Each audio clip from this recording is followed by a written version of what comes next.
What is up, everybody? My name is Chris, and thank you so much for tuning back into my YouTube channel. So, I have had this car for maybe 10-ish years, and I still have the stock fuel pump in it. I've upgraded the engine, the injectors, my fuel system, but not my fuel pump. So today I'm going to upgrade to a Walbro 255. And I'm going to go through how I change it, the tools I'm going to use, and any little tips or tricks that I can show you guys along the way that I may come up with. So here it is, Walbro 255 fuel pump for my Civic. Comes with some instructions. I ordered it with the filter / strainer, and the pump is inside this stuff that we don't need anymore. So yeah, here is the pump, relatively small, but I'm sure it will get the job done and send more than enough fuel than what I need to my fuel rail. So I'm going to go get some tools together and start taking the old one out so I can put this new jammy in. Again, before we get started on removing the pump, I'm going to have to take the power line off my battery. That way, just in case there's any sparks or whatever, I don't blow up, I don't set my car on fire, none of that stuff. So I'm taking the positive line off. Let me get rid of that wrench so I don't short circuit. There it is. Positive line is off my battery. Now I can go get that cover off and gain access to my tank. Now I'm just going to take the gas cap off, relieve any pressure I might have in the tank. I'll kind of just leave this hanging out. That way when I open the gas tank from that cover down in there, I don't have any pressure coming out at me. Just to recap, I've got my positive battery cable disconnected and I've got my gas cap off to relieve any excess pressure inside the fuel tank. Now I'm going to remove these 4 Phillips screws to gain access to my gas can, or my gas tank, where the fuel pump goes into. So that's that.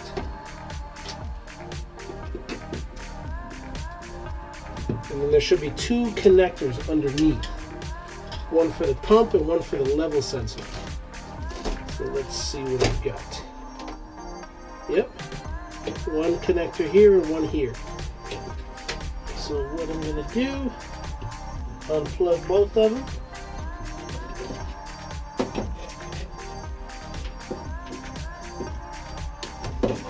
That's one plug. The other plug is right here.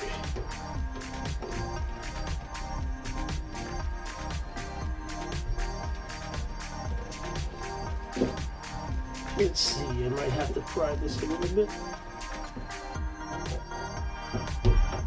There we go. Nothing a little extra force can't help, right?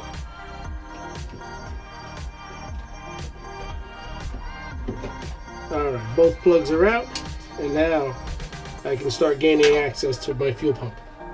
So now with the cap and the 2 plugs removed, I'm going to go ahead and get rid of these fuel lines. So there is a high pressure line and a return line, so your feed and your return. Your feed is going to have the clip on it, and the return is going to have your hose clamp, because there's not as much pressure coming back as there is as going. So to get this feed line off, just going to squeeze.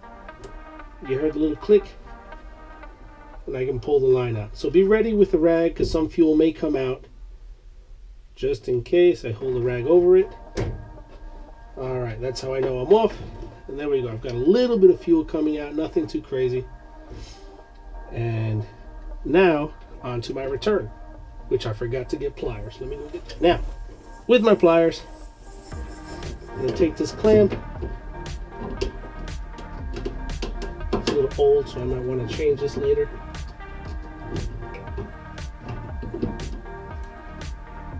Move that back, give the hose a little wiggle, and again, I pull it back.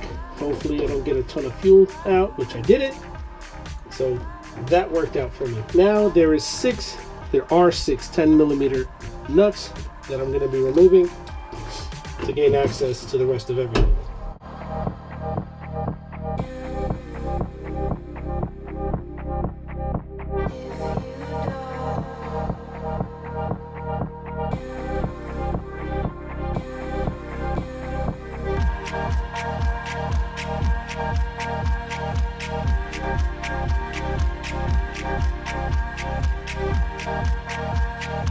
Alright, so I've got my 6 nuts off, and I put together this little bucket or a cardboard box with microfiber and some shop rags in there. So when I pull this out, I can put it right in here and I don't get any fuel on any of my stuff back here.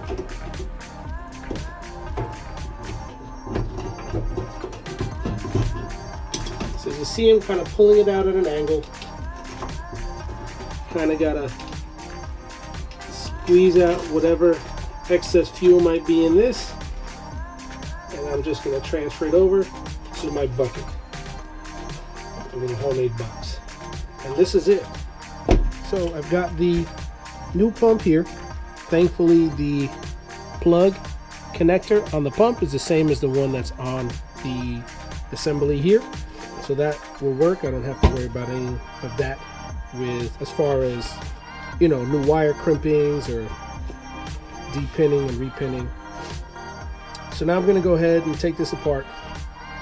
I've got this ground here, I've got my plug, got my hose that goes from the cap to the pump, and I've got my filter. I'm going to start taking all of this stuff off. After prying this little green clip out, let that fall there, you can compress the rest of the black clip, and the black clip that goes to the pump is out. Now I'm going to disconnect these 2 clamps and take the rest of the pump out with the filter bag.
So now that I got the old hose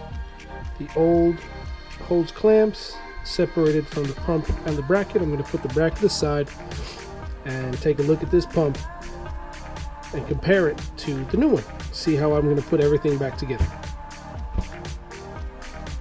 So I'm going to need this rubber here to place back into the bracket with the new pump. So if you look closely, there is, I don't know if you can see the light, there it is. There's a little circular like slide clip. If you lift up the rubber, you can wedge a small flathead screwdriver underneath and start wedging that little clip off. Got the little clip out, and now I can get my rubber that I need for the other piece. I'm going to put these aside because I'm not going to need these anymore. So those go over there. I'm not going to use this either because the filter kit comes with a new filter, hose, and 2 clamps. So before I completely get rid of this, I'm going to measure it up. I can see it's already shorter. I'm going to compare my 2 pumps. The new one is obviously larger, as you can see. Not by much, but just a little bit. So I might end up cutting the new hose to size to match the old one, so I don't have some fitting issues.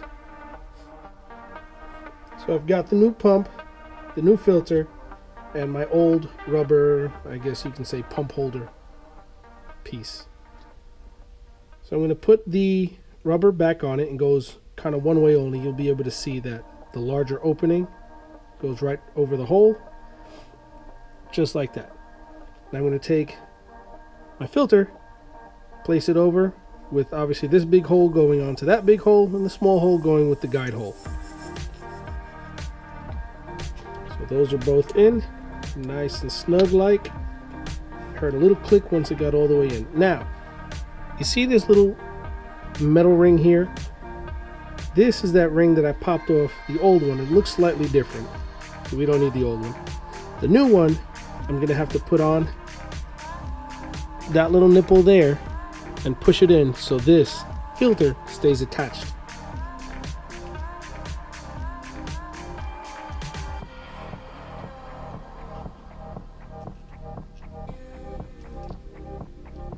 I found that a 6mm hex socket, like a deep one, will work. I can put it over, give it a push. Alright, so I lied. The 6mm didn't work. I had to go get a 5mm, so hopefully this one works. Let's see. Hopefully I got better luck this time.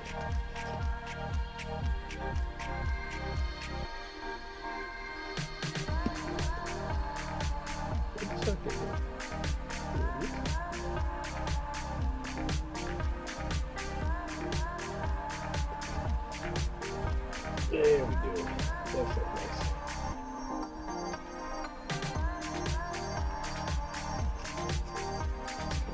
See the final pushes.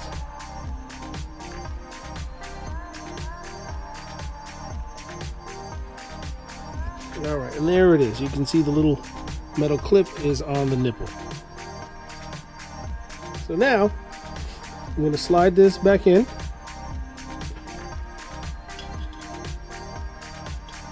Like so. As you see, that rubber lines up just right on the bottom.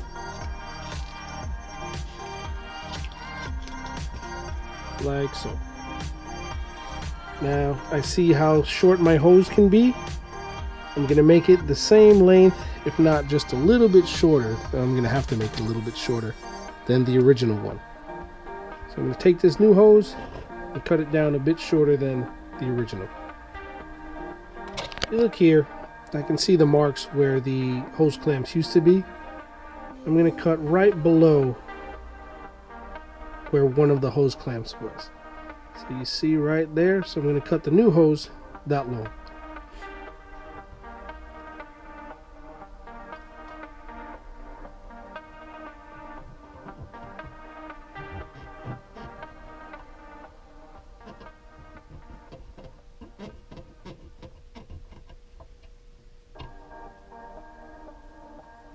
Please be careful when doing this. I don't want to hear anybody cut their finger wide open following what I did.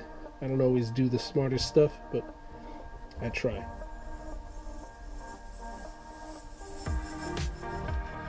Alright, so I've got my hose cut. I'm going to slide it back on with these two new clamps that I got in the kit, and hopefully I should be able to put it right back in.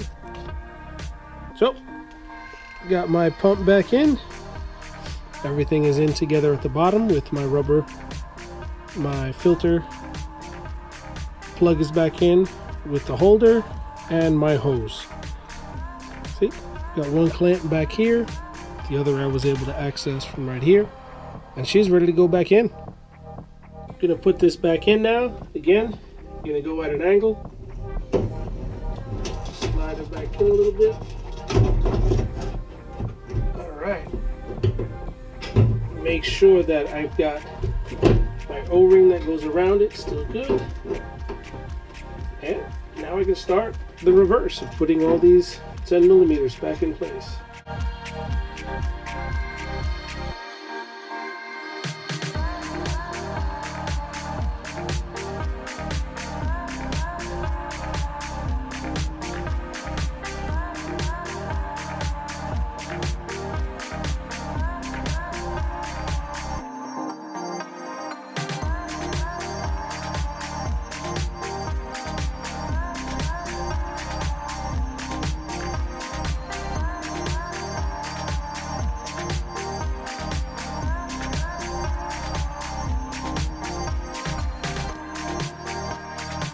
All right, got my 10 millimeters hooked up.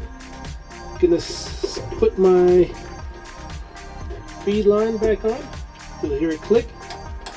That's it. The 2 clicks was my clip at the top and the clip at the bottom. So the feed line's in. And my return, I remember I said I wanted to change this clamp because it's old and rusty and nasty. So I got another one, nice OEM clamp. Going back on. Gonna put this on here. And then the clamp goes on.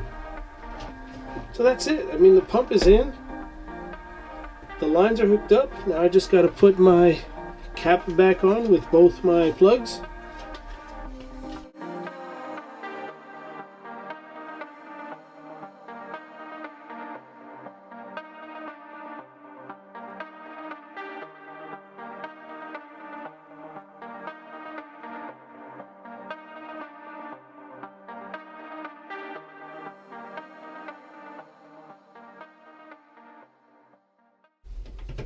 Yep, that's that. Now I can put these 4 Phillips screws back in. And she is good to go. Now, before you start the car, I would cycle the key a few times just to prime and make sure I've got fuel to the rail.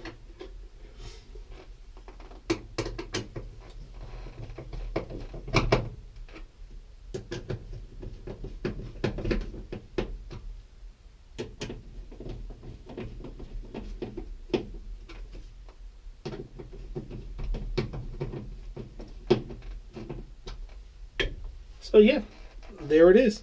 Ta-da! Now I'm going to go reconnect my positive for the battery and put my gas cap back on, and then I'll go start it. So I've got the pump back in, my battery cable is connected, and my fuel cap is back in.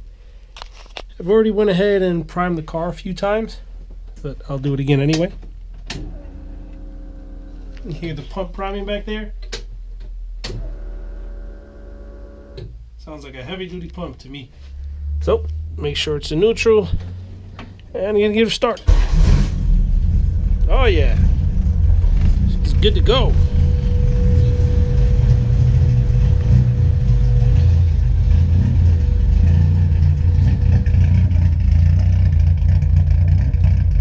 Oh yeah. All the braps. All the braps.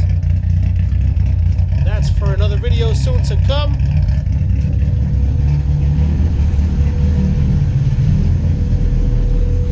And yeah, now I'm just going to turn it off because I know it works now. Haven't seen any leaks, but I'll check in a minute. So there you have it. That was the install of the Walbro 255 fuel pump. I can't wait to go, add a couple more things to the car and then go for a tune and then, get the season started. So I thank all of you so much for, subscribing and staying tuned with the YouTube channel. Don't forget, if you don't already, check out my Instagram page at EK4Chris. I would definitely appreciate that as well. So again, thank you, be well, stay safe, and I'll catch you guys on the next video.